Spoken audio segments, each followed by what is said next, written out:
Before we begin today's episode, we want to acknowledge that the stories shared in this podcast may touch on mental health challenges, shared by real people with real experiences. If you or someone you know needs support, help is available. In Australia, you can contact Lifeline at 131114 or Beyond Blue at 13002 24636 for confidential support. If you're in immediate danger or need urgent help, please pause this episode and call 000 now. If you're listening from outside Australia, we encourage you to reach out to local mental health services for support. Remember, you are not alone. Help is always within reach. Now, let's get into today's conversation.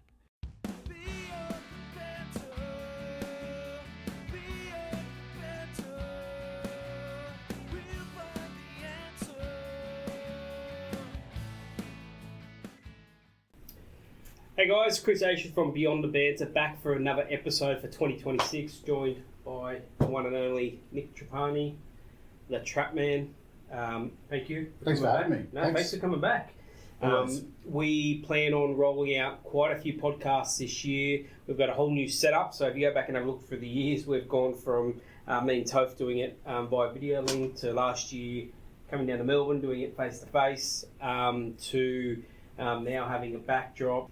And then as we've gone through, as I said about over the last couple of years and building the podcast, we've just gone from strength to strength, and we've kicked out Toph. We've got you in to replace him, which is always a good decision. I will be on my way out. I have someone that's put their hand up to do a couple of podcasts, and he's watching in the studio as we do this. So I'm looking forward to that. But all jokes aside, we do use this platform to try and promote men's mental health in more ways than one, I guess, and every different angle. And we try and explore different ways. We try and listen to people's stories. And the next person we have coming on, I bumped into him on social media, and we were taken back by the story around what he's done in life, and quite a big bucket list and things that he's ticked off along the way. So tonight in the studio, we're in Sydney doing this face-to-face, which we said we're going to do now on the podcast. Yep. So tonight we're here and we're joined by Lance Garbet. Mate, thank you. Thanks for joining us. Thank you. As I said, we bumped into each other on one of the social platforms, and you've spoken at a few of our events now, and you spoke again tonight at Bear the Bench, and I think your story contains a lot of information. I think it would be very handy for a lot of the men out there listening. So thank you, we appreciate it. And we will obviously say for the viewers, we aren't professionally trained in any sort of health areas. This is day to day, guy next door type scenario. We're not trained professionals. This is all about lived experiences. So, mate, over to you. Welcome. Thank you. Finally, we've got the podcast. We've been talking about it for quite a while, so thanks for joining us. Mate, I'll throw over to you. Mate, give us a quick intro. Yeah, so my name's Lance Garbet.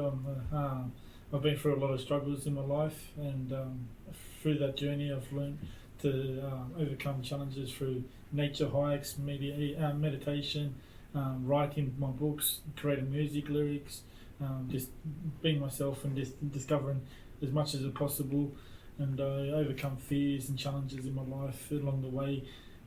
My plan is to overcome all the fears in the world, slowly ticking them off. Awesome. So by overcome a challenge, I see it as a goal tick, as well as a step to overcoming future struggles that I go through. So I've been through something harder than the struggles that I face myself. If ever depression arises again, I can handle this. Awesome. Yeah.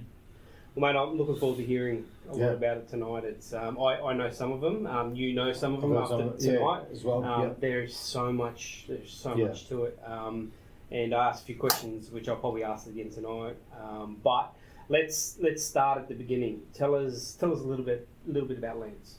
Yeah. So I've started my journey when I was 18. Went through a an armed robbery when I was working for a local retail company. That shook me up and put me through traumatic stress disorder, which led to depression. I was medicated for a year, and then just shortly before that, I was trapped out in a big wave that came through, a king wave that swept even kids out to 200 metres offshore. So I was out there for 80 hours with the 6 kids hanging off me, but I was determined to keep swimming up with those 10-metre waves and just keep swimming up, and then big waves. Eventually I had a couple of old blokes coming out, and like the professional swimmers, sort of triathlon guys, came out and helped get the kids off me, so it gave me some room to float a bit. Breathe. But, I'm glad that I learned well to float and stuff like that as well, so that kept me out there and having the kids off me and stuff, and it just made sure that all of them were with me along the way. So, yeah. Everyone got back safely? Yeah, well, parents didn't see me rescuing them, but yeah, I know they're glad they returned. Yeah, nice. Nice. And also the robbery was quite horrific as well, so that was also, yeah. Yeah, so that hit pretty hard because there's a big fisherman's knife. They've held it to my throat, and then demanded that he let his mate go through with $10,000 worth of DVDs, and I just went, yep, you can go, but the after effects of that, like you take down this description of the person and stuff like that, but it shakes the body. Yeah, you're a young man. You're 18. Yeah. Like it's like I was doing management for while I was working the long hours as well. So, yeah, it's a lot. It's a lot. I know. I've spoken to people that have had that happen to them, unfortunately, and it's stayed with them for life around armed robberies and stuff like that, where they've been a victim in the armed robbery itself. The day at the beach. So what happened? Yeah, so we were just swimming like in the shallow ends and stuff like that. Big king tides came in, smashed even the little kids out the shorelines and stuff. There was like no need for the flags after that because the flags end up everywhere. Swept everyone out. All the lifeguards went into red alert and just you had the jet skis, you had paddle boarders, you had the rowboats, a whole lot out there, but you had like probably over 400 people a summer day. So, oh really? So I was one of the last ones to be saved because I was so far out, but I just kept swimming and going, I got this, and I'm not giving up yet. So. Yeah, it's amazing. Well, where did that drive come from at that moment that you thought to not give up? Was that already in you, or? I think I was born in with it pretty much. Yeah, like I can't really remember too much before I was 18 years old, but as I've got over 18, I've remembered and overcome a lot of challenges along the way as well. Yeah. So survival kicks in. Yeah. So a lot of my adventures and stuff and all the challenges I've been through, like my books and my weight loss journey. I went through a lot of bullying with my weight and all that stuff as well along the way. So all that stuff kicked in, and then like I started doing my running and stuff like that when I was 27. So, but yeah, I've had a lot of challenges along the way too. So. It's a lot to take in. What are we 5 minutes into the podcast? I didn't even just say, it's a lot to take in. And it's around 18 years of age as well. That's right. Yeah. You know, such a, you're basically developing as a man. Yeah. And you're going through such a traumatic event that's leaving you with PTSD and things like that. Yeah. Yeah. And then a few years after that, Mum went through her first battle with the cancer, right? Which was 4th stage bowel cancer. And then she's had three other lots of skin cancers after that. Overcome all of them. She's now 77, so there's a lot of challenges along that. And then Dad went through cancers as well. His was unfortunately ended in, but the struggles that we went through with that, and then also. Like I've been through struggles with the weight loss, so 210 kilos down to 140 kilos now. That's been like June will be 14 years of that with the no soft drinks and changing exercises. Let's talk about that for a second. 210 is big. Is a big. I got a picture in the book there. Big weight. 210 is big. That's about 210. Yeah, right. Yeah. And your height. Because of your height as well, right? Yeah. But talk us through when you knew it was a problem. how you were going to do it in your head, and then I guess your journey in terms of how much you've actually lost. And so I was drinking 50 to 60 litres of Coca-Cola, like playing video games because I was in that state of mind. And then I just gave up the soft drinks because I found out that I was a diabetic. I went and got the blood test done, which I get done every 6 months now to check all my cholesterol, blood pressures, everything else. My blood pressure, a month after giving up the soft drinks, I lost 50 kilos, and I went down to 124/90 for my blood pressure, and it stayed that since. But when I first got the blood pressure done, it was 162/132, which is borderline hypertension. You mentioned 50 kilos. You lost 50 kilos. Yeah. How long did that take you, and what did you do to lose the kgs? I just gave up the soft drinks, and then I did my first run at 200 kilos, and then that's when I started the bucket list journey as well. So you started your first run at 200 kilos. Yeah. How far was the run? 5Ks. 5Ks, 200 kilos. Yeah, and then I said, okay, what's next to put on my bucket list? So then I added 10K, half marathon, marathon, ultra marathon, and then like mud runs, obstacle courses, and then it led on to like Sydney races, and then to like Victoria races, and then Australia wide, and overseas races and stuff like that. And like on the bucket list, I haven't done those type of ones, but like it kept on adding up more and more, and then I go, okay, let's think of something else different from running, and then I added on to the next thing. Is like for fishermen, they can just add as many like different styles of fish, and you'll have plenty on your bucket list. But like some people think bucket list has to be all this daredevil stuff and all that. But I have the easy challenges as well, so that I'm always ticking off goals. And stuff.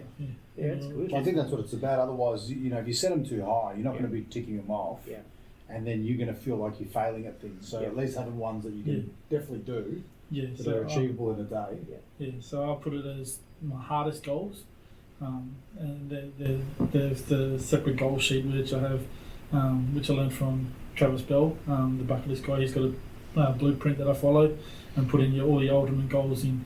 I follow off that, and then after that I put the like things that are impossible. Most people say are unachievable, but I aim for those, and then along the way you're smashing the goals, and you're getting more satisfaction out of it. Going, wow, I've lost 10 kilos, but I know my ultimate goal is 50, but I've lost 10 kilos, and I'm aiming somewhere. At least I'm getting towards my goals. So Travis Bell is quite interesting. It's Travis Bell.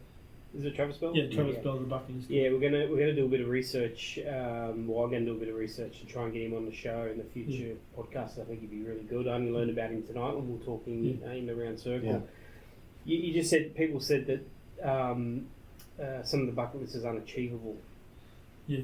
So what were some of those, and how did you overcome that? Someone saying you won't be able to do it. People just say like they look at the list and go, no, you can't do that. It's like it's way out of your comfort zones and crazy ideas and stuff like that. And a big guy like you would never be able to do that. Like sort of things like I did adventure cave in the plug hole in Genolan Caves, where you squeeze your body through the size of a steering wheel. And me being 6'8" and as big as I am, I proved them wrong, and I've even got the photo in my book that I've accomplished it. So and then I've done forward abseiling. It's called wrap jumping down in Melbourne. I did that with Travis Bell. He did a bucket list weekend where you overcome your challenges. So in Melbourne we did forward abseiling down an 8-storey building, free hug sign in the middle of the Melbourne CBD, and then he took us to the classroom, have a talk and stuff like that, and then he goes, okay, you don't have any fears, do you? And I said, no, I don't have any fears. I face them front on. So you've got the metaphor I use that I've learned, and some motivation speakers that I learned was like cows when it rains and thunderstorms, they run away from the rain. So they're stuck in that mindset of dealing with the problem longer, where water buffalo runs at the storm and finishes it over and done with. So every fear that I face and every problem I go through, I ram at it full pelt and go, I've got this straight away. So knock it off straight away, so you don't get down in that the depression and upset stage. You knock it out of the park straight away, so you you're feeling fully energetic again. Yeah, it's awesome. It's amazing. When you're doing let's talk about the runs for a second. When you're doing those, what's going through your mind? What's going through your head? I just switch off completely with everything. It's sort of like walking meditation sort of thing. Yeah. And then like you clear your mind, or you can think about what can I add to my bucket list, or like you just talk yourself through different things so that you distract the pain that you're going through. So like I'm going, what else can I add to my bucket list, or what can I what goal can I achieve next weekend, or what am I going to do the rest of my week, and like you just think of all the different things to block out pain as you go. Like the ultra marathon, the one I did, you don't have to push yourself too hard. Like you can walk, jog, run the whole night, because there's just backwards and forwards 3.6 kilometre circuit. So most have the cut-off points, so when you don't make it, they cut you off. I've done a half marathon in Sydney that the guy goes to me, you're gonna have to give up, mate, like one of the last checkpoints. And I said, no, see those guys up there? I'll catch them. And I sprinted and caught him. He's like, all right, you keep going. But I did that in just over 3 hours, 3.1 hours or something for a half marathon. Yeah, wow. So, right. Yeah. That's huge. Yeah. I'm thinking of doing City of Surf this year. I want to do City of Surf. I think I looked it up. It was about 14 k's. Yeah, 14 k's. Yeah, So. I really want to do City of Surf. I even spoke to one of the guys. He's watching me in the background. About doing it this year and training for it. So yeah, we really want to give it a crack. The funny thing is, I didn't do any training for the ultramarathon. Yeah, right. I rock up on the day and just do it. That's great. So no training. No training, just rock up. And how far what was the longest you'd run before an ultra marathon? Just a 5k. Just a 5k. And what's an ultra marathon? Just for how far? Anything over 42. So 42 is a marathon, and then anything excess of that is ultra. Yeah. I would have done 42.5. But yeah, in 10 years? the last 5Ks or so, one guy goes, you've done over your ultra status, mate, you can give up now. And just turned around and said to him, I don't back down from challenges. And rocked up and ran the last 5Ks in half an hour. How does your body recover after? The days after? The thing that I learned off the runners that night is you keep moving. If you stay still and lay down in bed and stuff, then you get the lactate build up. So if you keep moving, so then the next day I booked in the flying trapeze, and the next day I booked in the fencing, and then and each day I did a minimum of 5 to 10 Ks, just walking around the block and stuff like that to keep the momentum on my legs moving, and then I was fine. Like the afterwards of the ultra marathon, I barely walked. I was gonna say. It was like this going in the car. I was gonna say, it must take a while for your body to readjust back to normal, because it's a big whack. Like it's huge. Yeah. What you're putting your body through. Yeah. Not alone just a run, but the weather conditions, the environments as well. They play a big part in these marathons. I've got a couple of mates. Concrete as well. Yeah, I've got a couple of mates, and shout out to Cupsy if you're watching Cupsy. He did ultra marathon it was in Penrith a couple of years ago, and speaking to him after the toll that it had on their bodies. It's a lot of impact on your knees. The secret that I found after doing my 5K was to take a little tube of ice gel with me. Okay. So I used the ice gel on my knees every hour and stuff, so it got me through the night. If I didn't do that, then my knees would have locked up a long time. Imagine the chafe. Oh, I used to work with this guy who was 70 years old, and on his 70th birthday, he ran his 70th marathon. Yeah, right. That's cool. Yeah. That's cool. Yeah. That's cool. That's cool. All right, so we've covered off a few things that's happened in your life. The next thing I want to talk about, and we sort of did touch on it, but I want to go a little bit further, is the bucket list. Yeah. You've mentioned it a few times. Let's break that down a little bit, talk about that a little bit. You've told us tonight in the round circle how many you've actually done, which is it's amazing. So yeah, let's break that down a little bit. Give us a little bit of insight into the bucket list, because I think a lot of people could find that useful. Yeah. So the bucket list I do each night before I go to sleep. I put 3 things I'm grateful for, for the day that's been, and then 3 things that I wish to accomplish off my bucket list and goals for the next day, and aim towards doing them each day. So I know I don't sleep too much. I should sleep more, but yeah. How many hours a night are you sleeping? Well, I wake up at 2 a.m. and then go to sleep at like between 9 and 11. Okay. Yeah. So, okay.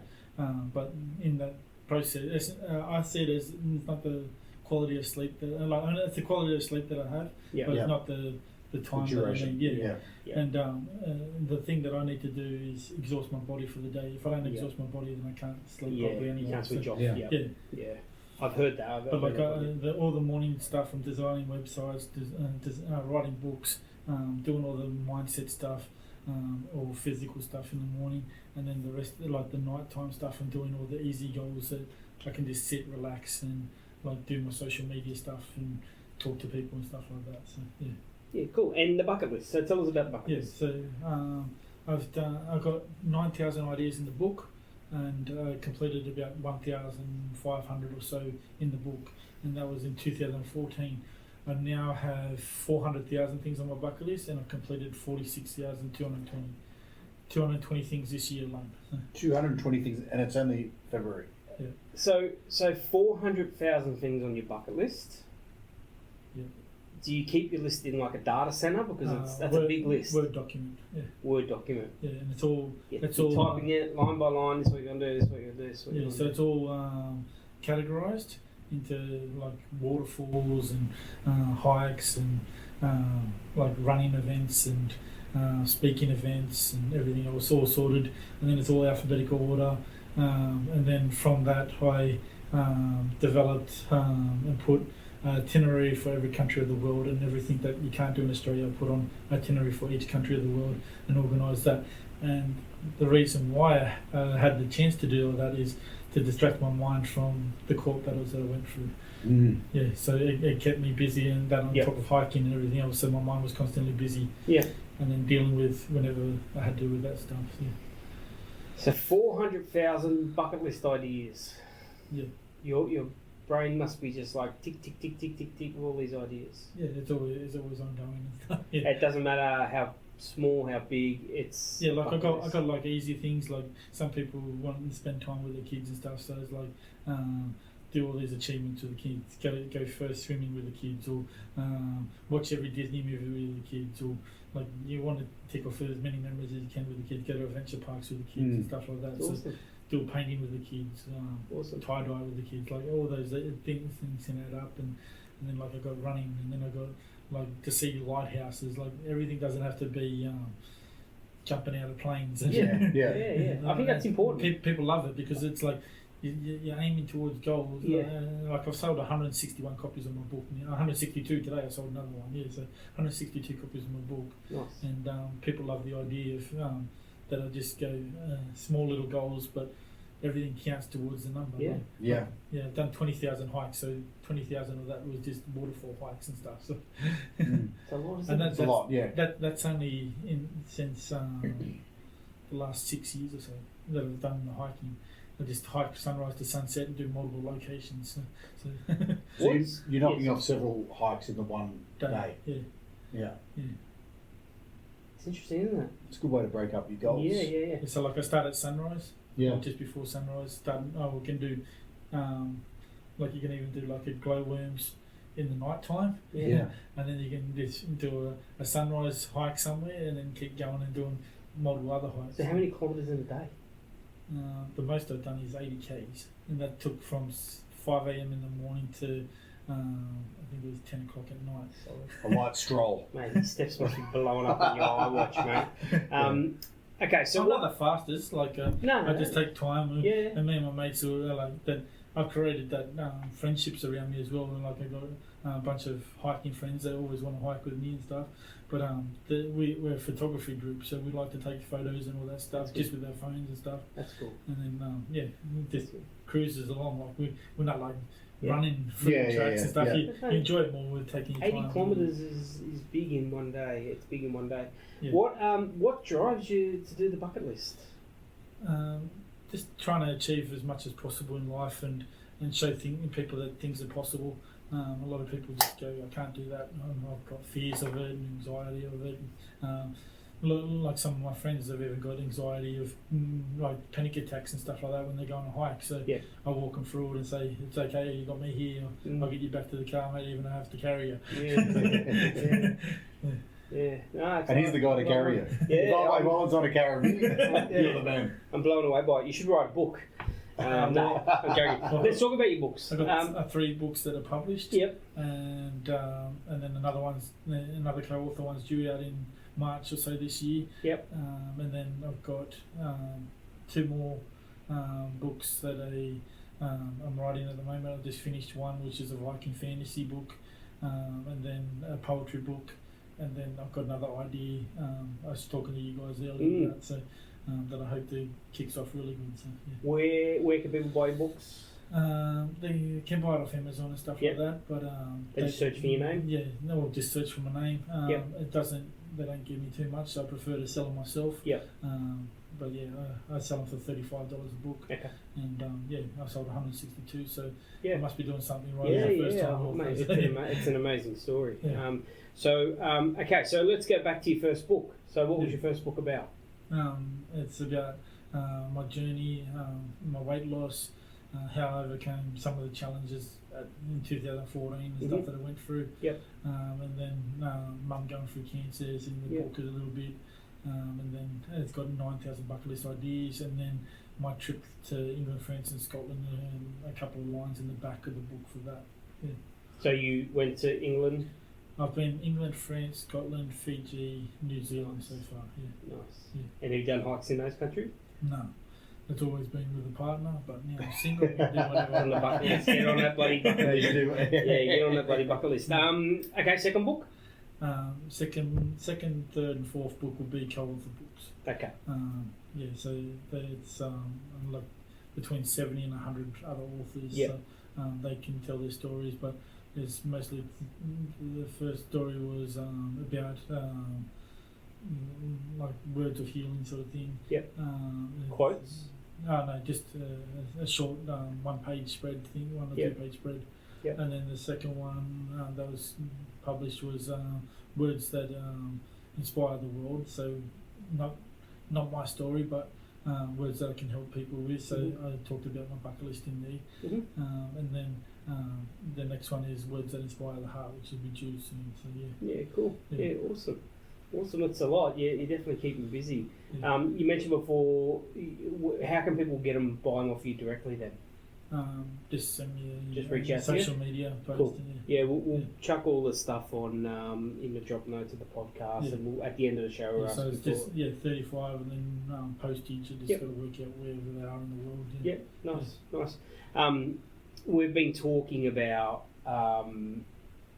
It's probably been going on for about 18 months now about actually doing a hike with Banter and Beyond The Banter, and now it's becoming more of a reality because the community's growing and there's people that want to actually do these things and hang around. I mean, we had 10 people in here tonight all saying they want to do it. So looking forward to doing something like that in the future with you for sure. You got through the books. Where are you at now? What are you doing? What's website designing? And then writing the other books, ideas that I'm doing, and then just ticking off bucket list goals left, right and centre as much as possible. So this weekend I'm going to rodeo, I'm going to the Water Lantern Festival, and then probably hikes in the morning somewhere, and just enjoying every fortnight weekends that I don't see my daughters. How many goals do you try and knock out in a day? Minimum 3. Minimum 3. Yeah. And we were saying before, you keep them here, some of them up here, others you write down and reflect back on. So I've got ultimate bucket list goals, which is the one the page that I said, 2 pages of the one that I did with Travis Bell, his blueprint, and then I've got my goals that I've got to achieve for the year, which I've put about 600 goals on.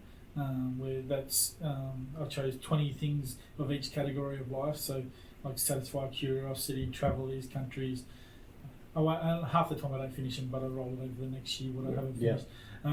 Learn AI programs of all, like 20 AI things that I want to learn, 20 social media goals, 20 and so on. So and then there's I think 20 categories, and it adds up to be 600-700 goals I want to achieve for the year. And then I've got the main one on the Word document at home, which is 400,000 things on there. And then I just highlight it with a purple colour and just know that I've completed it. Yeah. At that many goals, you can almost stop thinking of them, can't you? But the funny thing is, I just keep thinking of goals. I keep thinking of more ideas, and know most of them off the top of my head, because it redevelops and trains your brain. So if you most people that don't know knowledge and stuff, you're retraining the cognitive system and stuff by learning something new. So if you're doing research about hikes, you're learning stuff about the hikes, and then you're learning something else, and you're learning something else, and learning something else. So my mind's I'll do research about everything. So when I go for these hikes, I don't even use maps. I just go, okay, guys, it's this way, this way, this way, this way, this way. I've got a photograph from memory. I've seen this rock on that website, or I've seen this waterfall look, or there's a tree that faced a certain way or something like that had moss on it or something. I've seen it in someone's photographs of research that it did, and I went, yeah, we're going the right way. And then people go, I don't know how you remember all that stuff, but and then when I'm going back out of a hike, it's like that's that, check off. There's that mushroom that I've seen on the way in, and then pick that one. Yeah. Pick that mushroom.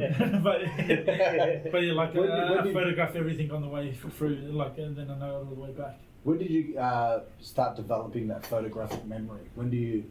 I think it's through doing the research and the bucket list and stuff, and my mind's just training tools, constantly thinking of things. So.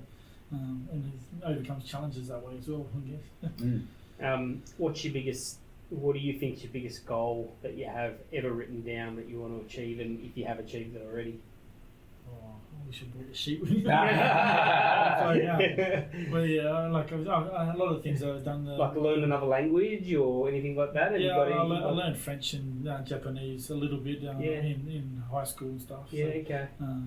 But a lot of other hard ones. I do a triathlon. I want to do, and I'm not the best with water sports. Yeah.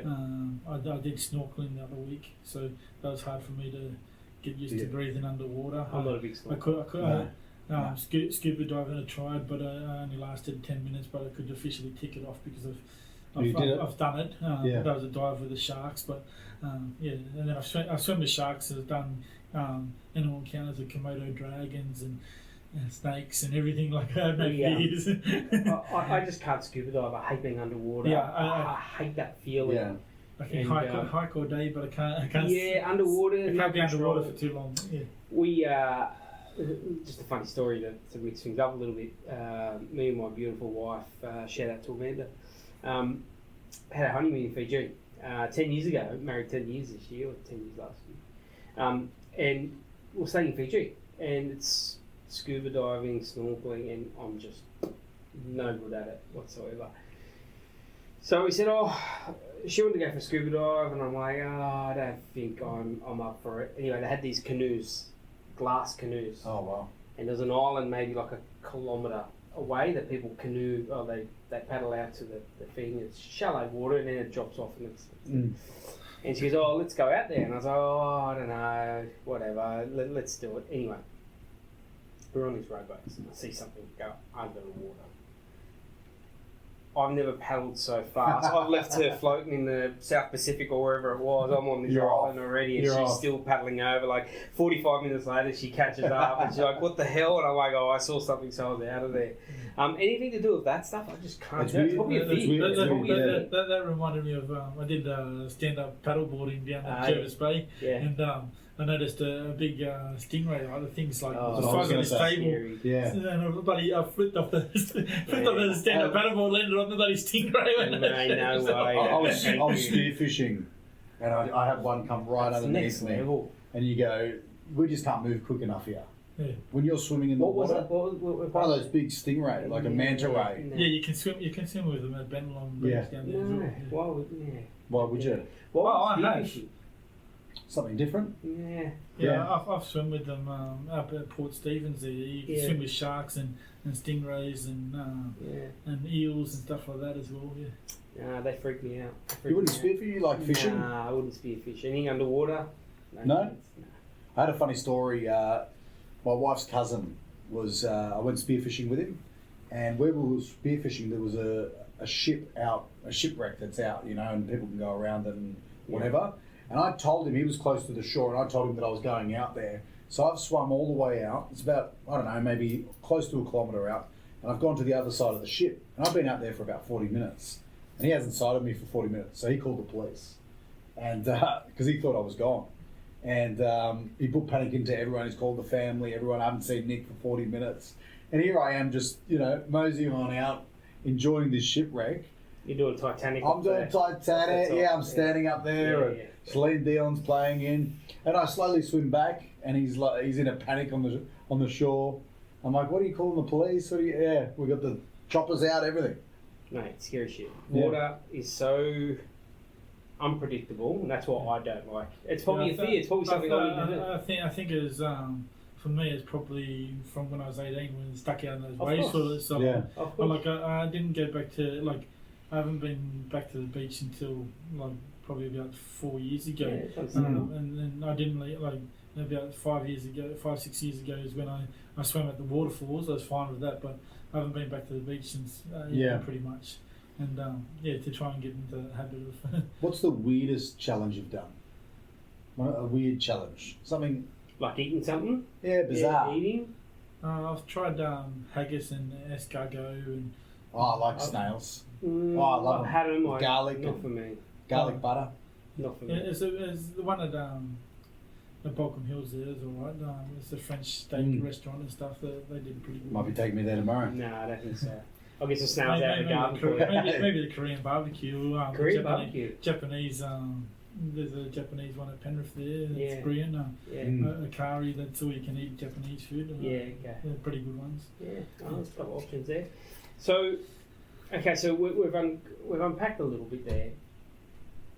The part, I guess, that I'm trying to connect here, or I want to connect here with the audience, is the mental health side of it. Yeah. And we have touched on it. You do it because it's a good distraction and all that sort of stuff. Losing that much weight, a couple of things. How did it make you feel? Do you think it improved your mental health and your state of your mental health? And what are you doing today to, I guess, day to day to stabilise your mental health? I keep my mind busy with doing the writing or doing the bucket list stuff. But there has to be a time when you slow down, right? And you go, shit, okay, I don't slow down. You don't slow down? I like to keep myself busy because it's a distraction when I don't have the kids. Yeah. So I kind of like to go, okay, I'm always doing something because I used to work 14 hours a day and then come home, bath the kids, put them all three to bed. And then I was the one that did the night shift with the kids, so I was only on 1 or 2 hours sleep. And then I didn't have the kids since my daughters were 3, 2, and 1 was the last time I seen them until Christmas last year, ongoing more than what I was during that time frame. Yeah, so they're now 8, 7, and 6. So Yeah, fair enough. And what do you do, I guess, for mental health? I guess what we spoke about tonight at the Banter Bench was about not getting help when it's too late, but I guess what you can do to, consistently look after yourself, listen to your body, and obviously doing the runs and that sort of stuff. Yeah. The physical side alone, you must do injuries, your blisters on your feet, they must swell. I've never really had too many blisters. I get a lot of injuries with I've fallen now 4 times from 30-metre cliff faces. Jeez. Just walked away from them. I think you're superhuman at this point. I think so. But I feel like my son and dad's probably watching over me. Like I said, one of my hikes that I know, the picture of my son and stuff in it. I got hit by a car on the freeway from the car was a write-off. Coming back from the from the Up the coast there. Hunter Valley? Yeah, Hunter Valley, the Christmas lights, coming home from that. And then the twin servos there, cars hit me from behind on the passenger side. I flipped the car 10 times, and I just got up and walked away from that as well. No, not even an injury at all. And then the first thing I did was just barge open the door and got the passengers out, and they were fine as well. So. Every single story is incredible. Yeah. Hey, Netflix, if you're watching, this is the man right here. What's next for Lance? So what are you doing tonight? Yeah. I want to know after this. What do you do after this? Probably go to sleep soon. You go to because you said at 9, didn't you? You said you go to sleep around 9, 10. 9 to 11 between there, but I've got a 6 o'clock start for work tomorrow. So so my Friday is a bit earlier, 7 o'clock the rest of the day. So the rest of the week. Yeah, nice. Anything else we've missed that you want to talk about? There's a lot. I mean, look, it's a lot to unpack. It's a massive story. It is a massive story. What I guess. You guys say something? No. Yeah. What I guess I'm going to say is we'll probably have you come on quite a few times, because I think you can bring knowledge and wisdom that you've built up over the years by doing this stuff, and passing that on to people that may be looking for something for a bit of motivation or inspiration. I truly believe that, especially amongst our group, that you're someone that we can sort of look up to and go, hey, well, if he can do it, anyone can do it. Yeah. I'm sure you've got that mantra in your head where, hey, anyone can do it. There's a few things I've rattled off that I'm scared of. Like, I've always told myself, someone else has done this before me, so there's no point in me complaining, just do it. Yeah, just do it. Just get it done, get shit done. I like it. I've got several fears. I'm not going to tell you about that because you'll probably push me into holding a bloody snake or something. But it's truly inspirational stuff. And we've heard a lot tonight during the banter bench, and coming in and sticking around and continuing on with the conversation with me and Nick. We really appreciate it, and we hope that we've given you a bit of a platform for you to be able to tell people. Tell the world your story, I guess, and we want to sort of be with you every step of the way. So we'll thank you for coming on. We said social media. Where can people get a hold of you? Just look up my name and so Lance Garbet on any social media. Any platform, pretty much. Yeah, nice problem. No TikTok, problem. Facebook. Nice. One of the things I'm going to finish up on was, and this is, I've seen Lance take on one of his goals or his bucket list challenges. We had a webinar about 5 months ago, and you said one of the things you want to do is go live on TikTok, because you hadn't gone live, or you maybe gone live once or twice.